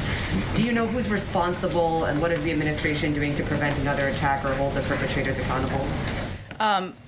I don't have any updates for you on the responsibility, and of course, what happened is something that is great concern to us. I have nothing to preview in terms of what additional steps would be. Well, some governments, including U.S. partners in the region, have moved toward normalizing relations with the Assad regime. Has the administration directly urged its counterparts against doing so? Nothing has changed about the U.S. position as it relates to the Assad regime. In terms of private diplomatic conversations, I'd point you to the State Department. Lastly, because there was a broader review of sanctions policy by the Treasury Department that was released this week. It stated sanctions are most effective on a multilateral basis. So if other countries, including U.S. partners, are resuming diplomatic and commercial ties with Syria, does it not undermine U.S. sanctions, and what does the administration plan to do about it? Say that last part one more time. Does it not undermine U.S. sanctions if other partners are resuming diplomatic and commercial ties with the Assad regime? Is there anything the administration plans to do about that? I don't have anything to preview for you at this point in time. I, again, would point you to the State Department. Our view of the Assad regime has not changed. I would note on the attack, which you asked me about, let me give you all a little bit more context on that. U.S. Central Command confirmed last night and put out a statement, or maybe it was earlier, sorry, that the Al-Tanf garrison area was subjected to a deliberate and coordinated attack. Initial reports indicate both unmanned aerial systems and rockets were used in the attack. All U.S. personnel have been accounted for. We're not aware of any injuries to U.S. personnel at this time. Of course, we always reserve the right to respond. As I noted, we have nothing to preview on that front, and we're still investigating. Go ahead. Regarding kids and vaccines, a new poll is talking about 2/3 of parents with kids between 5 and 11, they're having a wait-and-see attitude, or they're resisting it altogether. And so what is the White House doing to combat that vaccine hesitancy amongst parents? Well, first, I would note that we have experienced this before, because if you look back to December, only about 30% or just over that of people who are eligible for vaccines said they would want to take a vaccine. And now we're at nearly 80% of eligible adults or people who are of the eligible age who have now received their first dose. We have launched, and we announced the launch last week, or our intention to launch, a major campaign to communicate with parents, to communicate with families about the safety and the efficacy of these vaccines should they get approval. We will also be prepared to have the doses needed to ensure that parents can get... It's funny how at their core, a lot of these questions are like, how do we deal with the fact that so many people are so stupid? Like the Peter Doocy question about the border really is, how do we deal with the fact that so many people stupidly think that if, when, and how close Biden got to the border physically has any bearing on immigration policy? Here it's, how do we deal with the fact that we still have so many ignorant people who refuse to get vaccinated? At their core, so many questions are really about stupid people. Two questions. One is about the Moscow conference. The United States was not able to participate. What was the reason? Number two, NATO conference, any result? And number three, so many Afghan people, especially women, they are under torture of the Taliban, and they have high expectation from the United States. And I don't know, you guys tell committed to help Afghan people, or United States totally forget Afghan people? Absolutely not. On the last piece, we remain absolutely committed to helping the Afghan people. We remain the largest provider of humanitarian assistance of any country in the world, and we're committed to ensuring there is the ability for people who want to leave to depart, ensuring there are flights that can depart to do that, or people can cross over land, and continue to work with reliable international organizations like the World Food Program to provide that assistance. In terms of the NATO conference, I know our Secretary of Defense spoke to that. I'd point you to his comments in his press conference on the ground. And on your first question, I know my colleague at the State Department, Ned Price, said that the United States supported the talks. We were unable to attend for logistical reasons. We believe the Troika Plus, which is what this forum or format is, has been an effective and constructive forum. We look forward to engaging that forum going forward, but we weren't in a position to be a part of it this week, but we will in the future. Go ahead. Thank you. I wanted to clarify, you've been, earlier at the start of this, you talked about how universal pre-K, family leave, are those things that will definitely be in the bill? Because you're saying no matter what happens, it looks like we'll have at least this much. So I was just wondering, can you clarify, are those things definitely going to be in there? Are those red lines for the president? I'm not here to set new red lines. What we know is that this is going to be the most historic investment in child care and care in the care economy ever in history, and that there will be programs put in place that have not existed in the past. Hopefully, we will know more soon what the final package looks like, but I just wanted to outline some of the key components that there's continued discussion about. You didn't mention Medicare expansion in that. Is that intentional? Why not? It was not intentional. I was trying to give a couple of examples because sometimes we miss the historic comparison here on what we're talking about and what kind of a dramatic impact this package will have on families across the country and what it's tracking to be. There are still final pieces that need to be concluded, and I can't give you a final fact sheet quite yet. But that's what I wanted to lay out for all of you. Another quick question. Does the White House have any thoughts on the Supreme Court? Yes, they're taking up the Texas abortion law, but they're not going to rule on the constitutionality of it. Does the White House have any thoughts on that? I would, beyond what I said to Peter, I don't have anything additional from here. I'd point you to the Department of Justice. Go ahead. Thank you, Jen. Just to follow up on the Medicare expansion, do you have any updates? President Biden addressed some of these discussions last night, and whether this will be an actual expansion or vouchers for things such as dental work.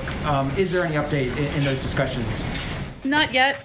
He talked a little bit, for those of you who didn't watch the town hall last night, from 8 to 9:30. He talked a little bit about how he wants to, his objective of working to bring down the cost. So I think you're referring, just to translate for everybody to bring them up, he talked a little bit about the possibility of vouchers for dental, something that's in discussion, but there's no new information I can provide to all of you. He also talked about the hearing aids and bringing down the cost of hearing aids and bringing that cost down and addressing it for seniors is a huge priority to him. He also mentioned last night how when you look at seniors and what they're struggling with, including dementia, that hearing and the ability to hear is an important priority.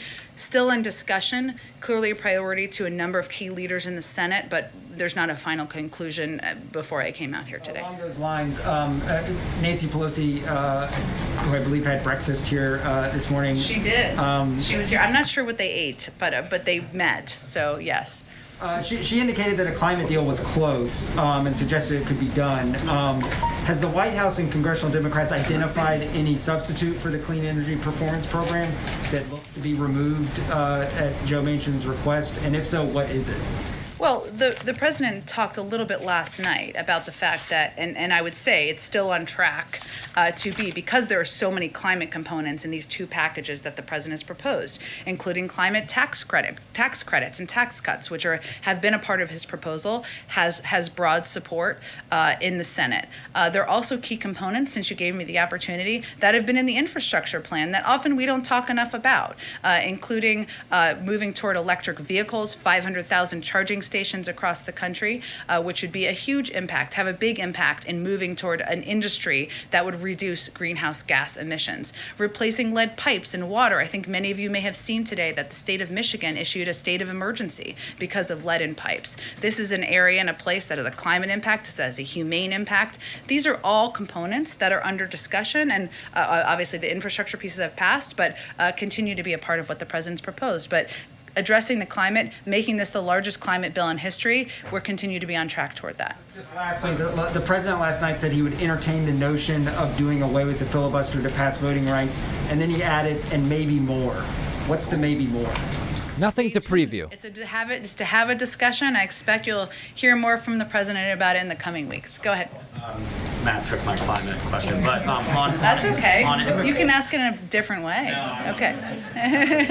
On immigration, though, the president said yesterday that the administration's stance is that it is opposed to MPP, the Remain in Mexico policy, but there's a court order, and you're implementing that court order right now. But even with that court order addressed a previous memo the administration issued to terminate MPP. It's been months since this court order, and there's still no new memo out. And why is that? Secretary Mayorkas has indicated he plans to issue a new memo, and that we do oppose the MPP program, as the president said last night. I would point you to the Department of Homeland Security on an update on the status. Given that he is saying the administration is opposed and he's criticized us in the past, it seems like there's not a sense of urgency to get this memo out since it's been months. I wouldn't agree with that. I think we've been clear about our opposition to this, but again, there was a court order.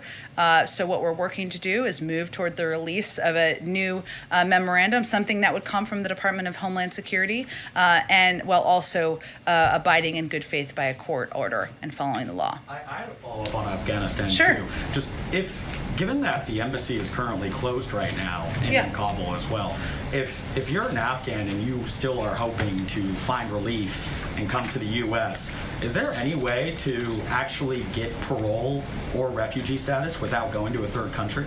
Well, we have a presence in Doha, one that engages with officials on the ground. We've also had recent meetings with leaders of the Taliban, as you all know, and has been reported publicly. And our State Department is leading this effort. So yes, absolutely there is. We have worked to help individuals who have stood by our side and fought by our side over the course of the last 2 months since we left. We ended our military presence there. We've put out, I know the State Department put out numbers on U.S. citizens and legal permanent residents who have departed from Kabul.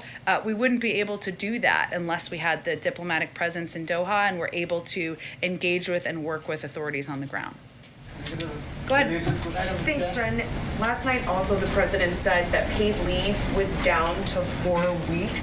When he said that, did he mean that it would be a permanent program and that it wouldn't be sunsetted any time over the next decade? And did he mean that it would be 4 weeks and scale up, or just 4 weeks flat? I think he was conveying that he had proposed 12 weeks. It was closer to 4. The specifics of the details and where that sits right now, I don't have an update for you on. Okay, so closer to 4, not necessarily 4. Again, Francesca, he was just speaking to where things stood last night. There's obviously been ongoing discussions this morning, but clearly making sure paid leave is law, is a reality for working parents across the country is a priority. That's why he proposed it. But in terms of the exact status, I don't have an update for you on that in this moment. And on free community college, he said, I promise you, I guarantee you, we're going to get free community college in the next several years across the board. So what makes him so certain that he'll be able to get community college, free community college in the next several years if it's not going to be included right now? He's in the first 9 months of his presidency, and he knows and understands, as he said last night, that that making community college accessible, that ensuring we have a more educated workforce out in the country. I hope we get community college done. I'm not optimistic. Competitiveness, and certainly in the interest of the American people. There's still discussions about how to make community college more accessible, more affordable. These pieces are still being negotiated. I think what you heard from him, or what the American people heard from him last night, is not just his marital obligation, but is his commitment to getting this done because he thinks it's in the interest of the United States and our workforce here. Go ahead. Thank you, Jen. Thank you. I'd like to ask first about test access and then about coronavirus origins. We as a press corps are fairly unanimous in our opposition to the mysterious pre-screening process that's been going on for presidential events in the East Room. And so I'm hoping that you can demystify for us how White House staff are selecting which journalists get into these events. Is it first come, first served? All right. Something else? Good Also, question. How long will this pre-screening remain in place? Well, we are still in the middle of a pandemic, as you know. People are wearing masks in this room. As a reflection of that, we have certain requirements here as well among staff, and I think we don't have the size of numbers that we would all like to have in the East Room, and we hope that we make changes to that soon. How are the decisions made? Is that not important, that we're going to expand access and make sure more people can get into the East Wing? Everyone here, but how are the decisions made about who gets to go in? There's a limited number that we have based on how many people are attending as guests. I don't have any more information on that. Go ahead, Karen. I think we're going to move on. Go ahead. Thanks, Jen. Has the president spoken to Senators Manchin or Sinema Cutting that off, huh? since the town hall last night? I don't have any updates on his call specifically, but we have been in regular touch with them, even through the course of the morning, from senior staff. You had said in answer to Phil's question that the president last night was focusing on the nitty-gritty details and that he was candid about where the negotiations stood. He was also much more candid in pointing out the roadblocks that Senators Manchin and Sinema have put up to some of the things he would like to do and what they're opposed to. Did he do that to try and move them through public pressure, or was it to lay the groundwork for what will be a scaled-back final deal on this? He was simply candidly answering questions. He also referred to Senator Sinema as someone who's smart as the devil, which he has used many times in the past to describe the vice president, to describe Rahm Emanuel. It's a point of endearment from him. He described Senator Manchin as a friend. He believes and continues to believe that he is negotiating and working with both senators in good faith, and that we all are working towards shared objectives. So he was simply answering questions that were asked by the audience and the moderator. Go ahead, George. Yeah, this follows a little bit on that. This week has been an interesting mix of inside game with his behind-the-scenes talks and outside game with Scranton and Baltimore. My question is whether the time has passed where speeches can be expected to be effective in moving any votes. I mean, do you think any member watched the town hall meeting and said, "Oh, that's going to change my vote"? I'm not sure that his audience was. He's sort of asking, how does politics work? Residing in this zip code, right? His audience was the American people who have questions about what this means for them, for childcare, and how it will help them. For people who really want to send their kids to pre-K but can't afford it. For people who are worried about paid leave and hoping that's a reality for them when they're at the point of having children or needing to care for loved ones. And so the audience was really the public and the American people, and the vast majority of questions came from individuals in the audience last night. Isn't it fair to say that the important thing right now is him working his relationships and the inside game to get the votes? That has been important from the beginning, and the president has obviously played a key role here in bringing different viewpoints together toward a shared path forward. That's the role that he has played as president, the role he promised to play when he ran for president. Again, running on the fact that compromise is not a dirty word, and he believes he can bring people together from differing viewpoints. He also believes, and a lot of members will tell you, or others this too, that part of his role is talking to the American public about the benefits of these packages and explaining to them beyond sometimes the noise, an important conversation about the mechanisms of who's for it and against it and the size and the numbers, about how this is going to help them. So last night was an opportunity to do that. Go ahead. Thank you, Jen. My first question is on the president's climate agenda. So yesterday, Corinne seems to suggest that should CEPP fail to be included in the reconciliation bill, executive action is an option. Do I have that correctly? Do I understand that correctly, first of all? And then second, should his climate agenda fail in Congress, whether it's CEPP or other components, can we expect executive action, some sort of executive order before the president's trip to Europe so that he may have a stronger message on the global stage on climate? Well, I think it's important to note that some of the progress the president's made to date, some has been executive action, like rejoining the Paris Agreement, but some has been simply by working with leaders leaders in the auto industry to bring them together to agree upon shared investments in the electric vehicles industry. So there's a lot of ways that the president will continue to work, use the levers of his power to make sure we are reaching his bold and ambitious goals. And we've talked a little bit in here about the rhodium study from the other day, which showed that there are a lot of different paths forward to reach those goals. Some of them legislative, some of them through actions he can take as president, some of them through working with the private sector and other leaders who share his commitment to addressing the climate crisis. Opposing that option. My second question. I actually don't think that's the case. So just to be clear, what was your question? Just to be clear for the record here. Executive action before the president leaves for Europe next week. I think what I was giving for you is a contextual answer on how we're going to achieve our climate objectives, which is, of course, what he's going to go to Paris. Paris, we're not going there, but what it was like a little. I wish what he's going to talk about when he's in Glasgow. And I think what leaders will understand is that there are a lot of paths to get there. This is a president who's committed to addressing the climate crisis. He's taken executive action. He's also brought leaders together, and as you heard him say last night, he's confident that we can get this passed and get the biggest climate bill passed through Congress in the near term. Go ahead. I have a second question, Jen. Sorry. And I'm going to try this again. I know you've answered the question on Taiwan like 10 times already, but as you said yourself, words matter. So my question is, did the president simply misspoke last night, or was he actually sending a signal that there may be some sort of informal shift that the U.S. commitment towards Taiwan may be more firm? His policy has not changed, but that's, I think, important for people to know and understand. Go ahead. A quick question, follow-up from yesterday. Your colleague Karine said last year, under Trump, during the holidays, families were facing down a dark winter with less economic security than ever before. But this year, families are facing highest gas prices in 7 years, 30% higher costs to heat their homes, inflation that is almost 5 times higher than it was in December. Groceries are more expensive. So I'm wondering what Americans are facing this Thanksgiving and Christmas under President Biden when looking at economic security.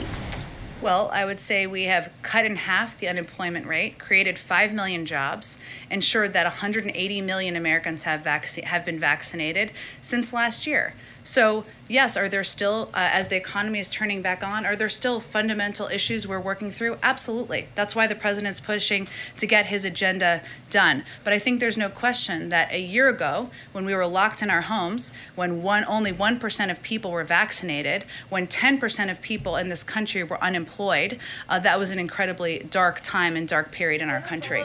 Go ahead. Thanks so much, Jen. I want to ask you about public opinion polls, which I'm sure you recognize. The president's public opinion polls have declined sharply over the last few months. And I want to get a sense from you, in speaking to your White House colleagues, why you think that is. I know you've mentioned COVID before, but is it also because of the chaotic withdrawal from Afghanistan? Is it the stalled agenda for President Biden? What do you suppose is the reason that we've seen a slide in the president's approval ratings? Well, a lot of people in this room work for organizations that have done polls, and there's a lot of underlying data in them, and sometimes it differs. So I would just go back to what our view is that we're still going through a hard time in this country, and people are tired of fighting a pandemic. They're tired of the impact on their lives. Some of them are sick and tired of people who won't get vaccinated, who they feel are impacting their ability to live life in a normal way. Some people are still fearful for loved ones, and we all thought that it would be over at this point in time. Obviously, the Delta variant and other factors have led to this to be extended. So there's no question that the fatigue with COVID is impacting people around the country. The president understands that. He's empathetic to that, and he knows that the best thing he can do is help get COVID under control, continue to work to address some fundamental issues in our economy, put people back to work, and that's what he's focused on every day. Turn things around, Jen. What's the way? Is it just getting victories? Is it passing the bipartisan infrastructure bill? What's the way that you think President Biden can turn around these sliding approval ratings? He can keep his head focused on doing the job as president, leading the American people, putting in place fundamental changes that will make people's lives better. Go ahead, Shelby. Thanks. The DHS secretary said, I think it's just about a month ago now, that the investigation into the horseback Border Patrol agents would be completed in days, not weeks. Has the White House received any update on this investigation? Was there any conclusion on whether these Border Patrol agents were whipping migrants? It's really under the Homeland Security Department. I can check with them and see what the status is. I know what he said at the time, and I will see if there's any particular update on that. Is the White House in active communication with the DHS on this? Like, do we know why? Yes, but they're overseeing the investigation. So I would point to them on any update on the status. Go ahead. Okay, one more. Go ahead. Thanks, Jen. Seeing what we're witnessing happen in Haiti right now, with the threat of the 17 missionaries starting to be killed, is there any conversation within the administration to stop deportations that are happening, or using the administration's power to grant humanitarian parole? What's being done, or even adding U.S. military presence on the ground? So what I think it's important to note here is obviously we are working around the clock to bring these people home. They're U.S. citizens, and there has been targeting over the course of the last few years of U.S. citizens in Haiti and other countries too. It's not the only country, but since we're talking about Haiti, and for kidnapping for ransom. That is one of the reasons that the State Department issued the warning they did in August about the risk of kidnapping for ransom. So this is a little bit of a different category of individuals in the country and what they're being targeted for.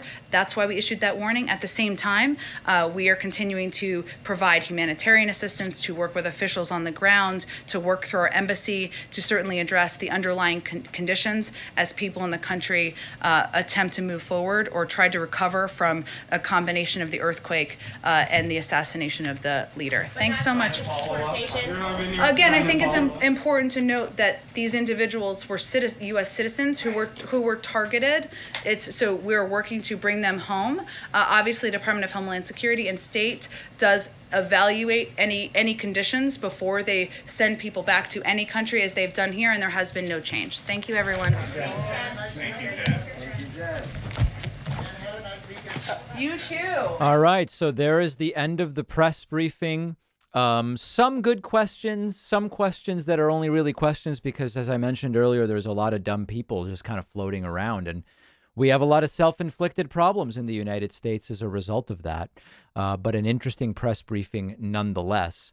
Thanks to everybody who joined me. I will be covering live on November 2nd the Virginia gubernatorial election results. Very important election day, actually, November 2nd. A lot's going on. There's mayoral elections around the country and a lot of important stuff. So we'll have live results that night. Sunday, 1 p.m. Eastern, 10 a.m. Pacific, I'm playing in a squid chess tournament organized by Anna Cramling. A whole bunch of people are playing. I think our friend Levy Rosman is going to be on it. I don't even know. It's some kind of competition, 32 people. I'm going to try to win. I don't even know what's going on, but I'm going to be doing it. That's Sunday at 1 p.m. Eastern time. That may be Twitch only. We'll see. But in any case, thank you for joining me today, and we'll be back soon.